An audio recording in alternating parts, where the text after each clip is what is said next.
Okay, so we're going to start with session 3, which is supporting self-advocacy for our loved ones with IDD.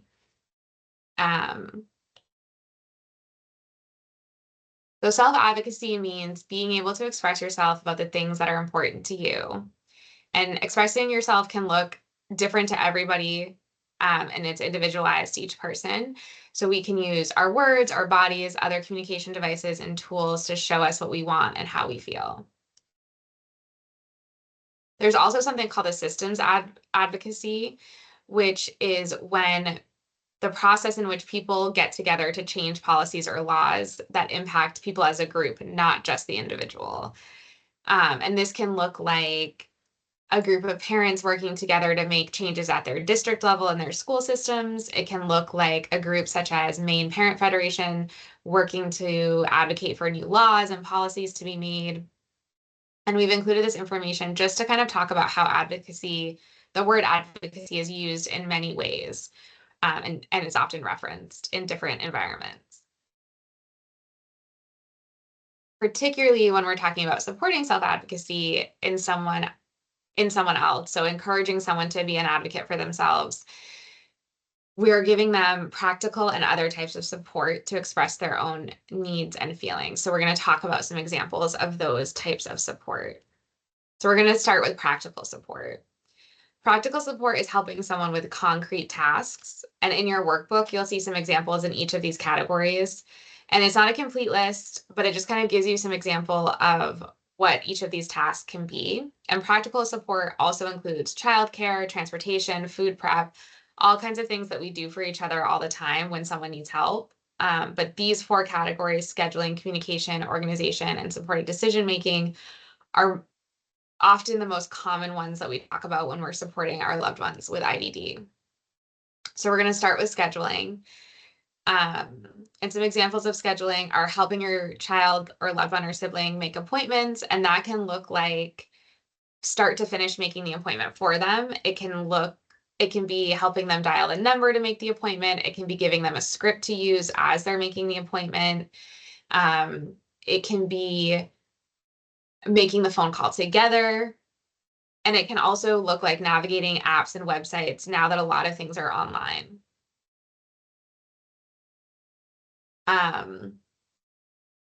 There's also communication.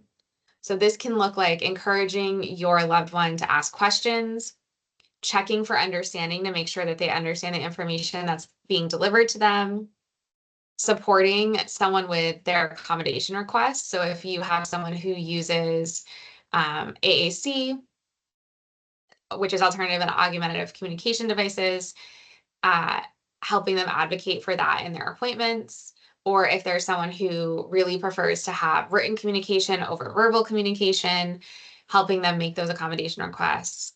It can look like having visual aids, storyboards, and other tools to improve their experience and their ability to express their own needs.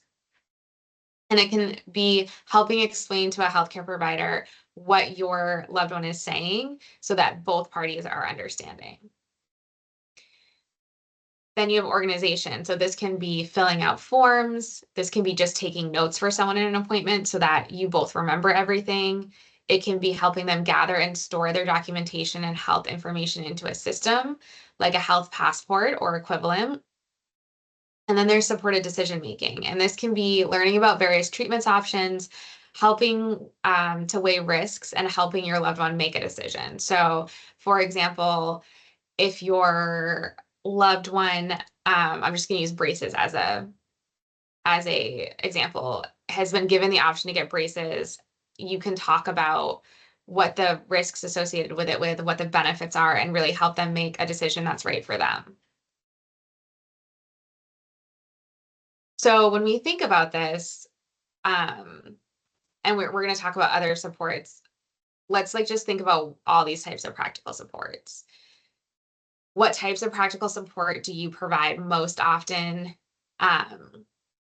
Which types of practical support do you provide that have been really helpful to your loved one? If there's a new type of practical support that you hadn't thought of, how do you think that would help the person? What type of practical supports should you provide maybe less often, and how will that help the person? So one thing I think about is a support that I provide for a lot of our athletes is I'll help them make appointments if they need referral care after a health screening that they participated in. And what I have found is that often athletes want to make their own appointments and make their own phone calls and have that information on their own. And I tend to be willing to be like, oh no, I'll just do it for you. And so I think it helps them take ownership of their health. And that is helpful for them if I take a step back in that role, and just really be there as a sounding board. So just something to think about. So here are some other types of support, um, that you might be providing that are not specific to a concrete task. So moral support, psychological and emotional support are all really helpful to helping someone be a self-advocate. Provide encouragement, pay attention, and make sure that you're hearing everything that's going on. If the person is not, ask questions of both the person with IDD and the provider.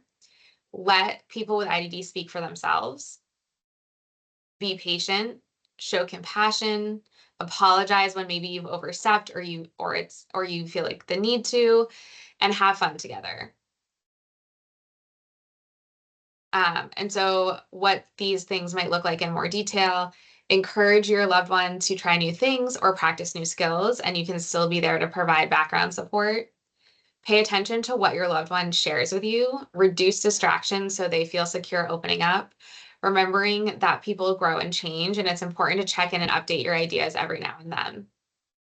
Ask questions. Show an interest in your loved one by asking follow-up questions. Be curious about them. Ask if they want your help. Try not to just assume that they want your help.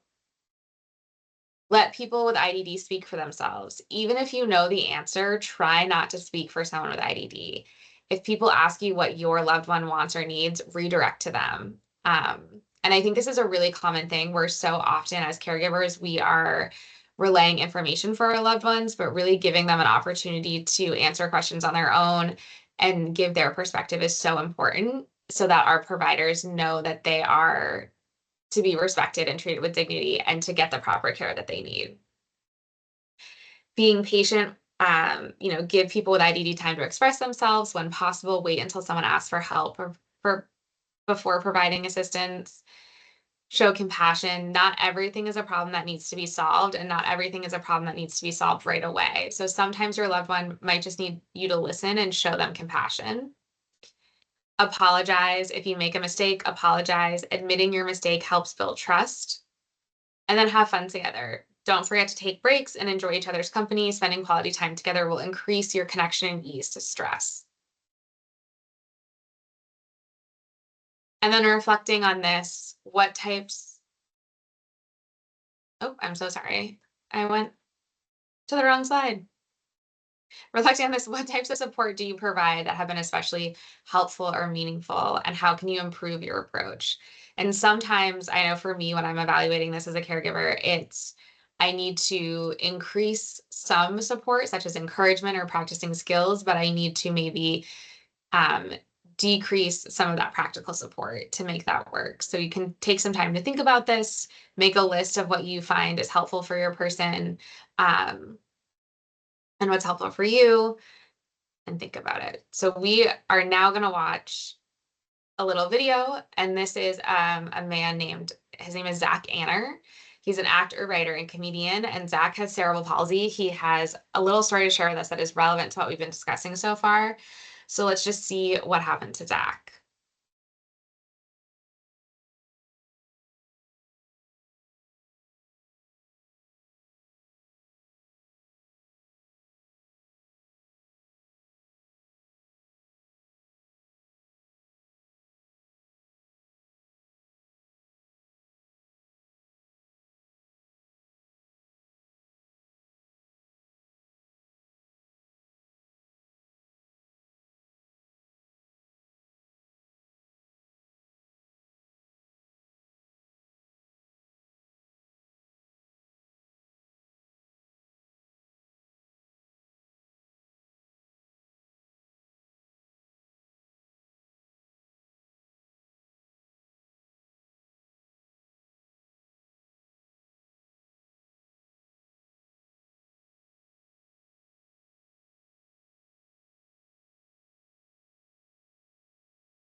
So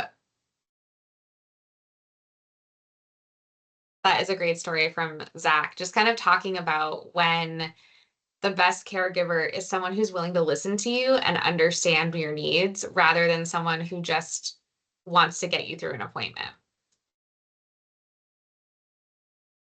So in your workbooks, you'll see some questions about Zach's story. Um, and so I'm just going to go through them and talk about each little question together. So in the beginning, Zach had a bad experience visiting his doctor. What did the doctor do and or fail to do that made Zach's experience so bad? So one of the first things I heard him say is that the doctor came in and started questioning him on his disability, on his personal life, like, oh, you need to get a new girlfriend. Um, Told him that taking a medication was bad, but then didn't follow up on that and explained to him why that medication was bad and told him to Google it. So there are a lot of ways that this doctor kind of was very dismissive of him and he was very rushed. He wasn't present in the appointment. He actually, instead of answering questions for Zach, created more for him. The doctor seemed overly interested in Zach's impairment and the capabilities of his body instead of what Zach was actually saying. And this is the medical model of disability, not the social model. So we're not going to have, so Zach says something, we're not going to solve cerebral palsy in 8 minutes. And that's true. Like Zach's been living with this his entire life. He knows what he needs. And then having the doctor argue about his accommodation request, which was the parking placard, didn't help things. So really, in all, the doctor created a lot more barriers for Zach to get proper care and meeting his needs rather than his job, which was to provide equitable care to Zach. And so now we're going to talk about the server Miriam. Zach's server Miriam helped Zach have a great experience at his favorite Mexican restaurant. What kind of supports did Miriam give Zach? And so think of practical support as well as other types of support. So the first thing I heard him say is she asked me if I wanted a strawberry margarita. And I think that's something we all do for our friends, when they're having kind of an off day or a bad day. Hey, do you want to go grab a drink? Do you want to go grab a taco? So to me, that shows some empathy and some emotional support. And then some of the practical things that she did, she put his fork on his left side, knowing that that's the side that he is most capable to use eating. She knew that a traditional margarita glass did not work for him last time he was in, so she gave him a sturdier glass. She was warm, she was welcoming. She showed interest in him and remembering what he ordered last time and helped him order it because it was off the menu. Um, she made Zach seen, feel, and heard on a bad day. So things that really his doctor should have been doing, this server fulfilled for him. In the video, we saw that even someone who's pretty comfortable advocating for themselves, like Zach, can still struggle to get their needs met. So what do people do? What about people who aren't as comfortable self-advocating? For a lot of our loved ones, self-advocacy is a newer skill that they're still learning, even in adulthood. And I think for most people, even without IDD, it can be really hard for us to advocate in certain situations for ourselves. And there are several barriers that can prevent someone with ID specifically from advocating for their wants and needs. And so we're going to talk about some of those examples now. First up, the usual suspects, fear and self-doubt. And I know we're all familiar with these because we've all dealt with them as well personally. So people with IDD might be afraid or doubt their own ability to speak up for themselves. And they might feel this way for several reasons, but there are two that I want to highlight. And one is the lack of practice expressing their own needs and wants. So we kind of talked about some of us might be evaluating where we can step back in our support for our loved ones, and that might be making more space for them to speak for ourselves. I think as especially parents and older siblings, as caregivers, we tend to speak for our person because that's what we've always done. That's the role we've always played. And as people, especially as they get older, we don't leave them as much room to practice that skill of talking about for themselves. And the other part is having a bad experience in the past. So maybe they have spoken up and they've either been entirely dismissed or they've been told something offensive or been told, oh, I don't want to hear from you. I want to hear from mom or dad. And that can leave a really bad taste in someone's mouth, and they're not going to want to participate in that skill again. So someone with ID might lack practice expressing what they need and want because they haven't been given as many chances to do so on their own. I always think about this in comparison of when you're later in high school or going to college, a lot of us had to start making doctor's appointments on our own or like ordering food for takeout. And I think for particularly millennials and the younger generations, having to call someone on the phone is kind of a scary thought because so often we text or email instead. And so we lack that skill, but we start to get it in that early adulthood phase. And a lot of people with IDD aren't given that practice that so many of us are given, just because of the support systems that we set up for them. Or maybe, like I said, they've tried to speak up in the past and they were ignored, or someone overrode their decision. And so they've learned that speaking up is kind of pointless. And at worst, it could be dangerous. They could have gotten, verbally said something to them that was offensive and could have hurt their feelings. And so they're going to stay silent in those situations. And so the reality is it takes time for all of us to get to know ourselves and figure out what we want and need. And then we still have to learn how to tell other people those things, right? So for people with IDD, this process can take even longer, especially if the person needs support making certain decisions. And so the process of learning to overcome fear and self-doubt can also take longer. Overprotection from caregivers. And can be a tricky concept and a tricky topic because in most cases, caregivers have the very best intentions when it comes to being overprotective, right? Like I just talked about how as a caregiver, I often speak for my loved one, not because I want to speak for them, but because I want to protect them. I want to make sure that the provider has all the information. And sometimes I know appointments are only 15 minutes, so it seems easier. But that doesn't come out of nowhere, right? Like we know that there are experiences that have taught us that it might feel better for us to speak up for our person instead of letting them speak. And this is not about judging anyone's parenting or caregiving styles. It's just to kind of talk about how this can sometimes hinder our loved one's ability. And at its root, overprotection is about fear. Many caregivers, including most, if not all of you, have had to fight for years to get services and support for your loved one with IDD. In many cases, public institutions like schools, hospital, and government organizations have dropped the ball, failing to account for the needs of people with IDD. And when I was a teacher, I called this educational trauma, right? I was a high school teacher. Most of my families that I worked with had a bad experience previously in their school career that made them a little bit more defensive when they came into my classroom, which makes sense. In the worst case scenarios, people with IDD have suffered terrible mistreatment, including institutionalization, loss of rights, lack of opportunity, social isolation, physical abuse, and even death. The stakes don't get any higher than these factors. Because of this history, caregivers can be understandably protective of people with IDD. However, it's important to remember that people need different levels of protection and support at different times of their life. As people with IDD age, caregivers should reflect on the level of protections they have put in place and make sure they aren't preventing an adult with IDD from learning to make more of their own decisions. This concept is known as the dignity of risk. And what that means is dignity of risks that if you're able to make your own choices, even if those choices have negative consequences.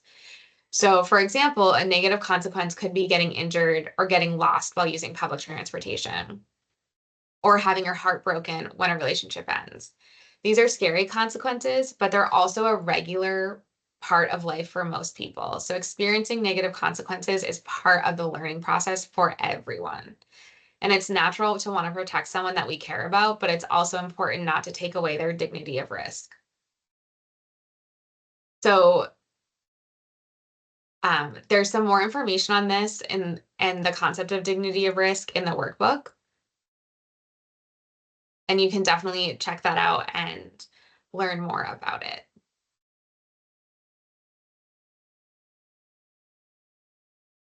Another barrier could be misconceptions and bullying. Many neurotypical people, and as a reminder, neurotypical just means people who don't have IDD, underestimate what people with IDD can do and what they're capable of. And this can be due to lack of exposure to people with intellectual and developmental disabilities, lack of education around IDD, lack of representation or misrepresentation of people with IDD in the media. Sometimes neurotypical people think that people with IDD aren't able to do certain things, including making their own decisions. Because of that, neurotypical people might communicate with a caregiver instead of the person with IDD, which can be very hurtful, making someone with IDD feel like they don't exist. And when I go in to talk to medical professionals and speak to them about this, about these misconceptions and preconceived notions, one thing I always point out is I have a family member who is fully nonverbal and is medically complex. And the way I judge right off the bat a doctor's or a nurse's care for that person is if they address her first when we come in the room, because she's the patient. So even though she might not answer you back, I want to hear you say, "Hi, how are you?" to her first, and then talk to her caregivers in the room. And that just says that, like, she's the patient, she's the one we're focused on. We know we have to talk to you to get the information, but they're treating her with respect and dignity wherever they can. In other cases, neurotypical people might treat someone with IDD with respect and care, but as if they were a child instead of an adult. And this is called infantilizing people with IDD, and it also doesn't feel very good. If you are a 40-year-old woman and you're being treated like a child, that's not a good feeling, even when people are doing it with good intentions. And so some examples of this could be talking to somebody with IDD in a baby voice, or patting someone with Down syndrome on the head, even though they're almost 30. There's a lot of messaging in our society that reinforces this idea that adults with IDD are developmentally more like children, but in fact, the community is incredibly diverse, and there's not just a rule you can apply to everyone. Treating adults with IDD like perpetual children is infringement on their rights. And finally, of course, some people in the world are just jerks. They bully people with IDD on purpose. They might call people with IDD offensive names or treat them with blatant disrespect. If you've ever been bullied, you know that this type of behavior traumatizes anyone who experiences it, and it can leave emotional scars that make it very difficult to stand up for oneself. So all of these were examples of barriers to self-advocacy, of why someone might be hesitant to speak up for themselves. And I hope that in understanding there, we can create some hope around these barriers. So the first thing is improving self-advocacy. There's some simple things we can do to help our loved ones get better at self-advocacy, and each situation is different. So it might not be something that works for you, or you might take this and kind of adapt it to your person. But this is just to kind of get you started thinking about how to improve self-advocacy. So we're kind of talking about a barrier in this table and then matching it with something that will help the person with IDD make advancements in their self-advocacy skills. So in the first row, we have fear and self-doubt, and then we have creating opportunities to practice. And then we have overprotection,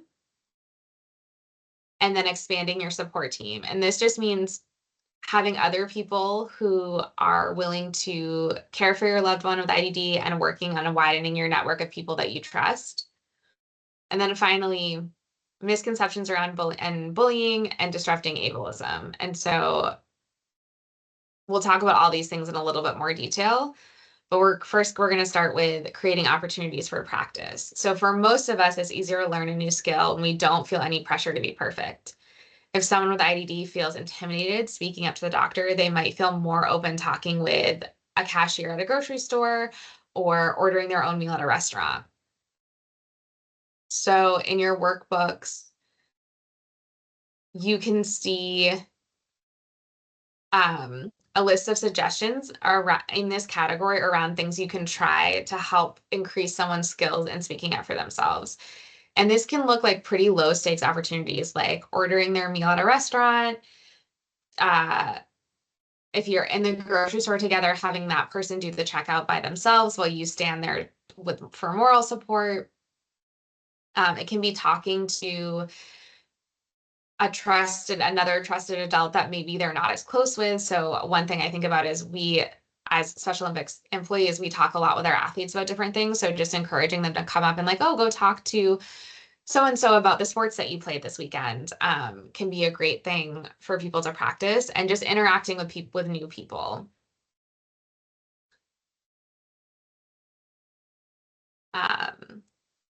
And then the next example we have is expanding your support team. So as we discussed, overprotectiveness is usually a response to fear. And one way to deal with the fear is to ask for help from people you trust.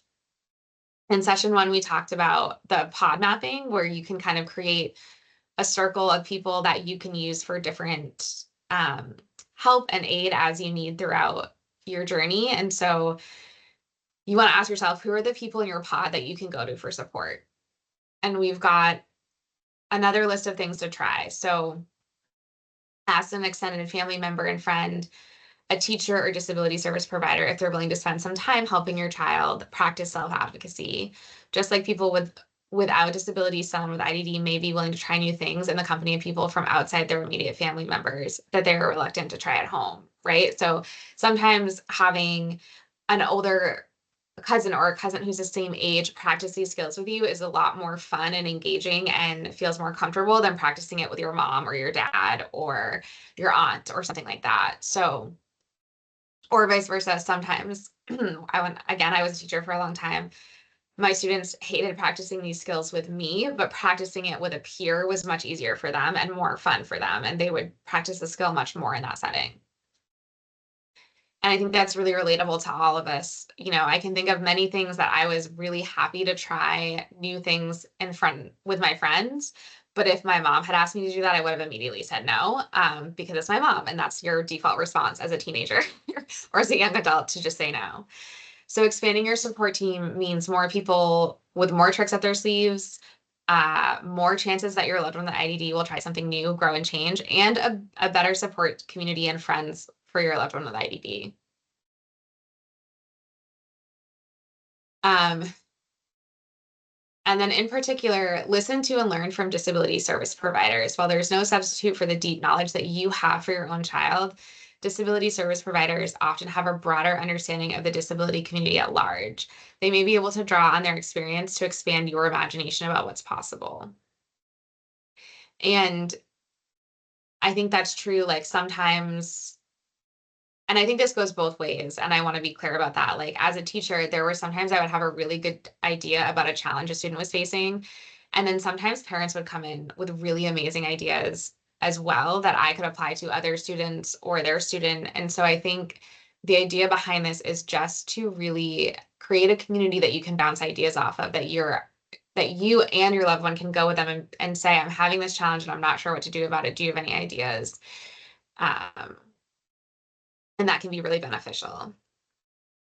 And the last one is disrupting ableism. So ableism is pretty pervasive in our society, and it is the social oppression of people with disabilities. In an ableist worldview, people with disabilities are viewed as less valuable to society than people without disabilities.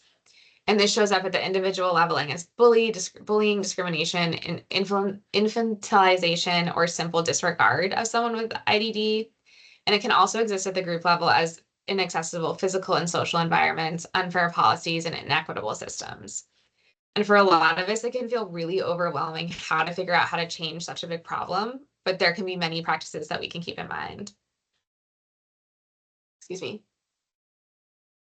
So call out bullying, use your voice and power to take a stand against cruel, unfair, or discriminatory behavior. And this doesn't have to be a big confrontation. Sometimes it can just be asking a question of, why would you say that? Why would you use that word? Did you know that that word is actually really offensive? And so it just is a little blip. It's just enough to kind of boop someone to say, hey, you should probably stop doing that. And we know that we're not always going to make that person stop, but at least in the moment we can disrupt that behavior. In some cases, the source of cruelty is children or young people who are still learning about the power of their words and actions, and remembering that information is a really effective tool rather than shame to teach them those things. And back people with IDD up when they use their own voice and power to defend themselves against discrimination. Offer support and encouragement if they ask you for help, but don't fight their battles for them. Treat people with IDD appropriately based on their actual age. While it's okay to consider taking certain precautions for safety reason, there's no need to talk to adults with IDD as if they are children. When people ignore someone with IDD and talk to you as a caregiver instead, redirect them back to the person with IDD. So model the behavior that you want other people to use with your loved one. And then demand accessible physical and social spaces. So accessibility is not just about our physical needs, but also our sensory, social, cultural, practical, and other needs. And remember nothing about us without us. And this is a mantra from the disability justice movement, means that people with disabilities, including people with IDD, must be at the center of your discussions and decisions that involve them, and be an ally to the disability community when they self-organize. And there's a link in the workbook as well at the bottom of the page that talks about this, to a website with more information. And of course, you can get lots of great ideas from Google as well. So here's a support plan worksheet. And this is also in your workbooks. And you can fill it out to kind of make a plan for your loved one, and it should be done with them. So in this case, the goal written in the top yellow box in your workbook is, I want to go see my doctor for an annual checkup. And now maybe up until this point, scheduling and preparing for a doctor's appointment is something that you as a caregiver have always done for your loved one. And that's understandable because this type of task has many moving parts and all of them are important, but some of the other parts are more straightforward than others. And by using this worksheet, you can figure out how to create more opportunities for your loved one to participate in their own care. And so the worksheet, the bigger task of needing to go to the doctor, is broken down into smaller parts. And these parts are listed in the leftmost column under where it says things to do. So in your workbook, you'll see this broken down into things to do. Now, some people with IDD will be able to fill this out on their own, and others will need support. So the first time you use a tool like this, it can be good to work together so that you can be sure that you aren't missing any major steps of the process for whatever task it is that you're trying to accomplish. So once the list of things to do is complete, then the person with IDD reviews each line and decides, I can do this by myself, or I need help with this. If they need help, they can also write down who they think is the best person to help them with that part of the task. You can use this version of a worksheet. Of course, you can also make your own support plan worksheet based on what you think would be helpful in your situation. You could use more images or storyboards or other tools that are a good fit for the communication style of the person that you care for. So just to kind of, in the workbook, it breaks this task in going to your annual appointment.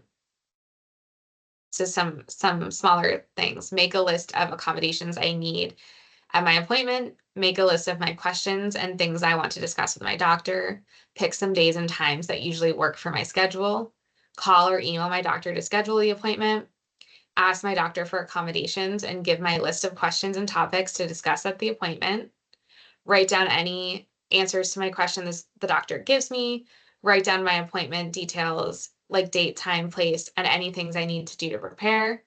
Plan how to get to my appointment, and invite a support person to come with me, which could be optional. And so in the workbook, it'll show you that the person checked off, certain ones they felt they could do themselves, certain ones they thought they needed help with. Some of the people they identified were mom and dad and an aunt Cindy. So it can just help that person feel organized and ready for their appointment.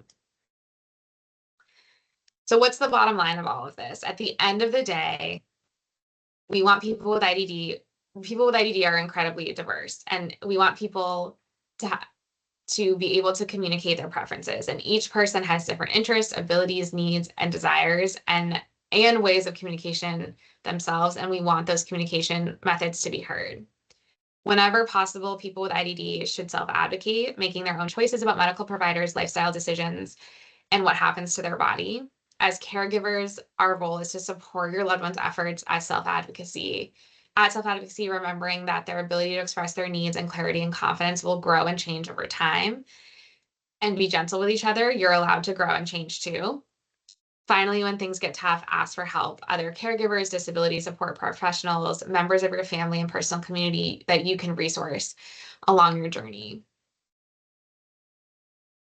And so optional homework, thanks for watching this. And in the last page of the workbook that's connected to this video is the blank support worksheet plan. And you can use that to fill out with your loved one on a new task and see if there are some new opportunities that you can come up with for them to practice these self-advocacy skills. All right, and we will be back in the next video for session 4. We'll see you then.